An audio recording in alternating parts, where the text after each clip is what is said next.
नमस्कार, मैं हूं Amod Srivastava. Amazing thought, amazing message, amazing information की दिशा में आज एक कदम और आगे। आज के इस दो चिंतन का विषय है ओम का रहस्य और दृष्टिकोण का प्रभाव। आपको यह मेरा वीडियो अच्छा लगे तो लाइक करें, शेयर करें और लाल बटन दबाकर सब्सक्राइब अवश्य करें।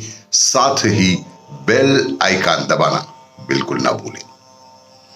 आज के इस प्रथम चिंतन का विषय ओम का रहस्य। ओम को हिंदू धर्म में एक महामंत्र माना गया है।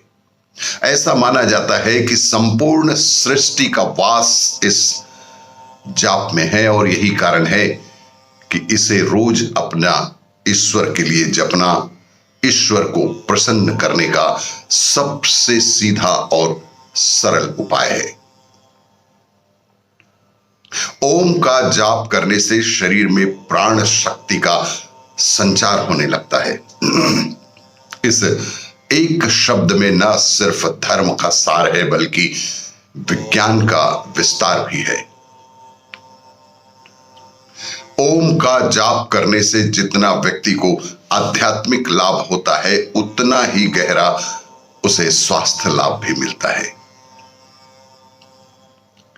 हिंदू धर्म में जहां ओम को गूढ़ ज्ञान बताया गया है, वहीं साइंस ने इसे रहस्यात्मक तौर पर चमत्कारी शब्द माना है।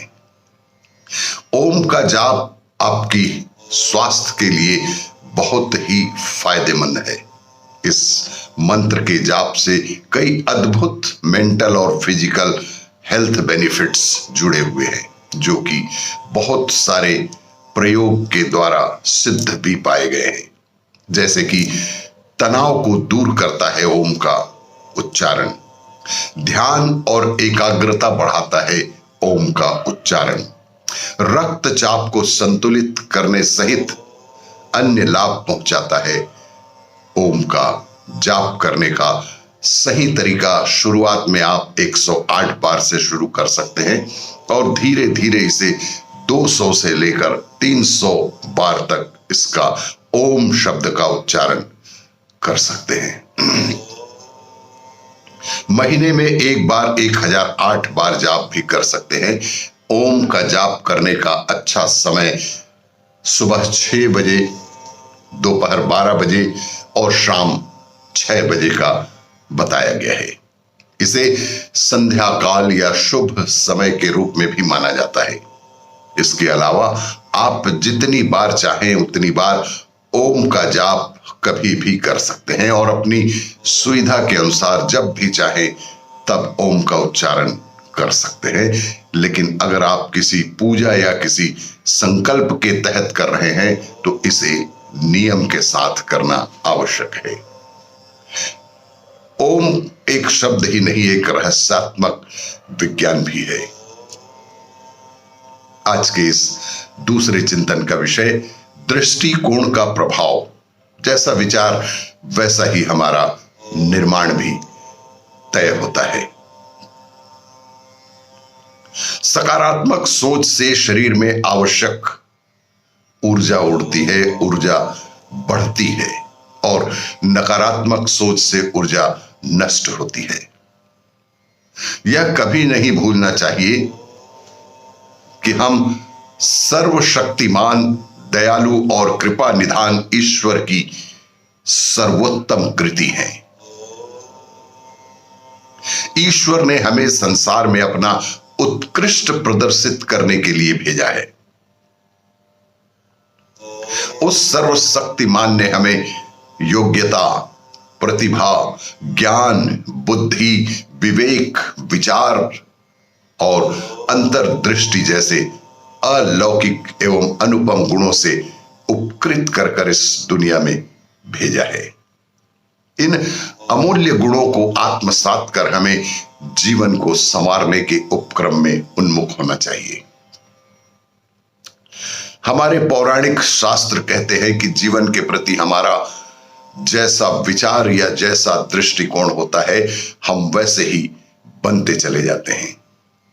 हम अच्छे हैं, स्वस्थ हैं, ऐसा सोचने से तन मन स्वस्थ रहता है। इसके विपरीत यदि यह सोचने लगेंगे कि हम बीमार हैं, हम कमजोर हैं, तो सचमुच एक दिन बीमार और अशक्त महसूस करने लगेंगे। जीवन के प्रति हमारा जैसा विचार या दृष्टिकोण होता है, हम वैसे ही बनते चले जाते हैं। हम अच्छे हैं, स्वस्थ हैं, ऐसा सोचने मात्र से हमारे तन मन स्वास्थ्य पर ऐसा प्रभाव पड़ता है कि हम बिल्कुल स्वस्थ ही हो जाते हैं। हमारे शरीर के भीतर ऐसी ऊर्जा प्रभावित हो जाती है कि जिससे हम बेहद स्वस्थ रहने लगते हैं। और इसके विपरीत यदि हम सोचने लगेंगे कि हमें कुछ कमजोरी है, हम कुछ बीमार से हैं, शरीर थोड़ा अस्वस्थ है, तो देखेंगे कि धीरे धीरे आप वैसा ही होते चले जाएंगे।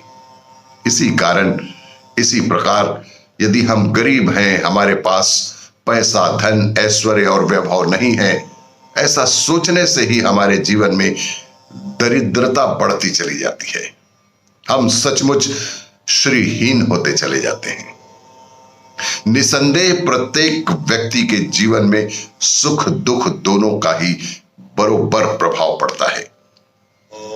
सर्वशक्तिमान ईश्वर ने यदि दुख दिया है तो उसके बराबर का हमें सुख भी दिया है, परंतु व्यक्ति चाहे तो सकारात्मक दृष्टिकोण के साथ दुख के समय को भी सहजता के साथ व्यतीत कर सकारात्मक बना सकता है। दृष्टिकोण का प्रभाव हमारे जीवन में बेहद महत्वपूर्ण है। आपको ये मेरा वीडियो अच्छा लगे तो लाइक करें, शेयर करें और सब्सक्राइब अवश्य करें। धन्यवाद।